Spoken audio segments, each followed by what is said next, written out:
কিছুদিন আগে বাংলাদেশ সরকার একটা কড়া রিয়াকশন ভারতের প্রতি দিয়েছে। সেটা হচ্ছে ভারতে বাংলাদেশের যে পতিত স্বৈরাচারী শাসক শেখ হাসিনা এবং তার দল একটি প্রেস কনফারেন্স করেছে এবং সেই প্রেস কনফারেন্সে বাংলাদেশের স্বাধীনতা, সার্বভৌমত্ব এবং শান্তি শৃঙ্খলা বিরোধী নানা উস্কানিমূলক বক্তব্য দেওয়া হয়েছে এবং ডিসেম্বরে শেখ হাসিনা ফিরবেন এই ধরনের একটা আলটিমেটামও দেওয়া হয়েছে।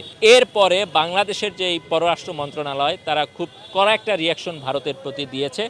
বিশেষ করে এইটা যে স্বাধীনতা সার্বভৌমত্বের প্রতি চ্যালেঞ্জ, এইটা যে বাংলাদেশের প্রতি সম্মানজনক না, বাংলাদেশ সরকার এই সামগ্রিক বিষয়গুলো তুলে ধরে বাংলাদেশের পররাষ্ট্র মন্ত্রণালয় একটা চিঠি দিয়েছেন এবং সেই চিঠিটার ভাষা খুবই ডিপ্লোম্যাটিক এবং বাংলাদেশের আত্মমর্যাদার প্রশ্নে খুবই মানোত্তীর্ণ ছিল। অর্থাৎ বিষয়টা এমন জায়গায় গিয়েছে যে ভারতকে এক ধরনের চ্যালেঞ্জ ছুড়ে দেওয়া হয়েছে যে দেখো, তোমরা যদি এই স্ট্যান্ডার্ডের ভিত্তিতে রেসপেক্টফুল ওয়েতে আমাদের সাথে সম্পর্কটা না রাখো তাহলে তোমাদের সাথে সম্পর্কটা আসলে অবনতির দিকে যেতে পারে।